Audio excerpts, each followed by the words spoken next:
everyone, and welcome to day one of our 30-day emotional resilience challenge. Today, we are exploring a very powerful and sometimes confronting truth. Parenting is a mirror. How do we know this?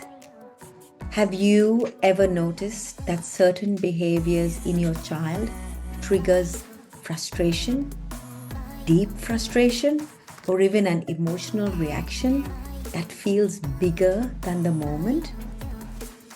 That's because our children often reflect back to us parts of ourselves that need healing, growth, and awareness. So let's talk about what this really means and why it is such a gift, even when it doesn't feel like it is, and how we can use it to become more self-aware, more conscious, and more emotionally resilient parents. Our children are like little mirrors. And even though I talk about parenting and our children, our closest relationships are all reflecting back to us not just the love and values that we pour into them, but they're also reflecting back to us our own unhealed emotions, unhealed wounds, hidden fears, and unconscious beliefs. And how does that feel to know that you have an opportunity to grow, to become more self-aware, to recognize parts of yourself that are not aligned with yourself? And while this is painful and this requires a lot of courage, our parenting journey are offering us this opportunity. For example, if we struggle with being patient, our kids will test it. If we have trouble setting boundaries, guess what? They will push them. And if we carry unresolved childhood wounds or emotions, their emotions and behaviors might stir something deep inside of us. That it's not that they are deliberately challenging us, which is often what we think, and which is often what the unconscious or not so self-aware parent might be drawn towards, thinking that my kids challenge me or they trigger me, and if they behaved better, then I would be better. So it's not that they are deliberately challenging us, it's that they are showing us where we still need to grow. Why does this reflection matter? Because this mirror is an opportunity. Instead of seeing our child's behavior as difficult or frustrating, we have the choice to shift our perspective. We would not be here if you weren't open to having your perspective shifted, that you see with your child as an invitation for your own personal growth, your own alignment to yourself, and for your own self-awareness. So think about a time when your child's reaction triggered a strong emotional response in you. This shift is so powerful because when we heal and regulate ourselves, guess what? Our children naturally learn to do the same. We are not just teaching them with our words, but we are showing them with our presence, energy, and emotional patterns.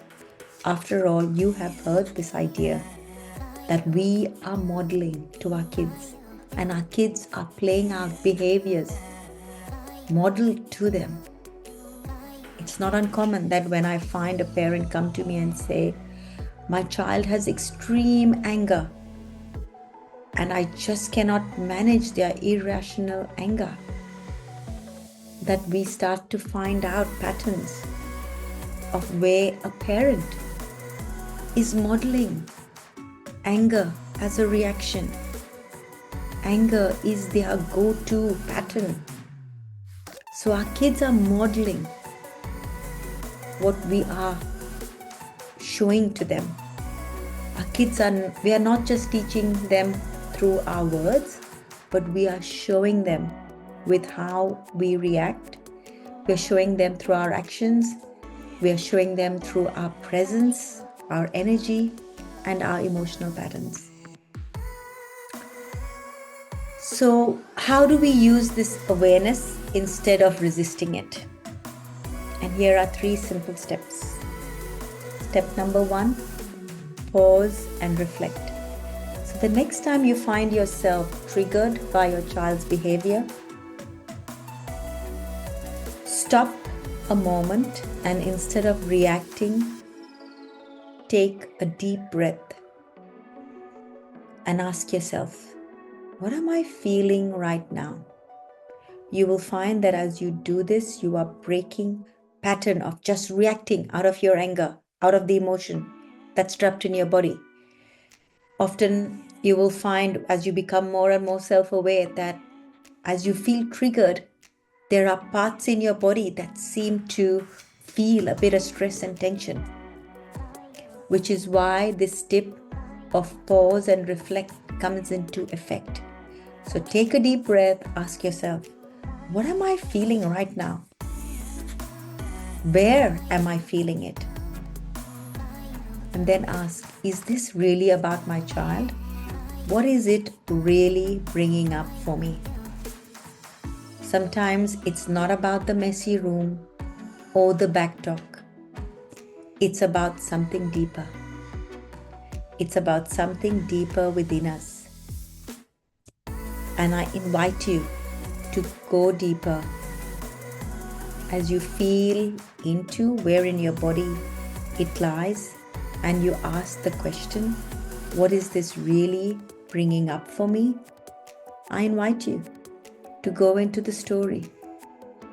And I'll also say, yes, it is courageous. If you've never done this before, this is courageous work because we are so designed to stay in our comfort zones.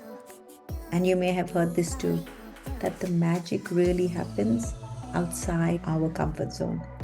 So I invite you, if this is something tricky for you to do or it's bringing up a lot of emotions and you're finding yourself feeling uncomfortable, to go deeper, then my invitation to you is to jump on a free 30-minute chat where I can support you, to share with you some steps of how this can be done with kindness and compassion.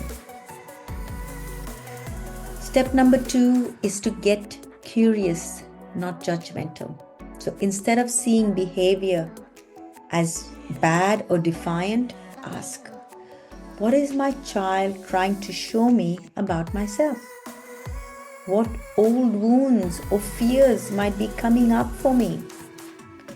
And this small shift can turn parenting challenges into powerful moments of growth. Again, it's an invitation to get curious and stop yourself from getting into judgment. And tip number 3 is to remember that if we want our children to be emotionally resilient, we need to model that resilience first. If we want them to respect boundaries, we need to ourselves confidently hold our own. Parenting isn't about perfection. It's about awareness and growth. And the more we dive deep within ourselves, the more we see our kids' challenges as an opportunity for our own growth and personal healing, the more we heal. And the more we create a safe space for our children to do the same. There's so many benefits and so much deep connection that comes from doing this work, which then allows us to hold a safe space for our kids to be heard, to be validated, and for us to build deeper connection with them. We cannot give to our child what we haven't given to ourselves. And so on this 30-day emotional resilience challenge, This challenge is for you as a parent, challenging you to courageously go within. Why? Because it is so worth it. You not only have an opportunity to live a life that is in alignment with your best self, feeling liberated from all of those conditioning and patterns that we have come with, and becoming curious about generational patterns that has been passed down to us, becoming curious about beliefs that no longer serve us, and setting ourselves free, but giving us the opportunity to raise kids with greater emotional resilience. Now, as we give ourselves the opportunity to have greater trust and confidence in the way we show up, creating a safe space for our kids to feel deeper connection with us. So here's my challenge for you today. The next time your child's behavior triggers you, instead of reacting, pause and ask, what is this reflecting back to me? What within me needs to change? What within me needs attention, healing, and growth? I'd love to hear your insights in the comments. What patterns or emotions do you notice reflected in your parenting? Remember, you're not alone on this journey. Parenting is the greatest invitation to grow, and you are doing an amazing job. I'll see you tomorrow for another step on our emotional resilience challenge.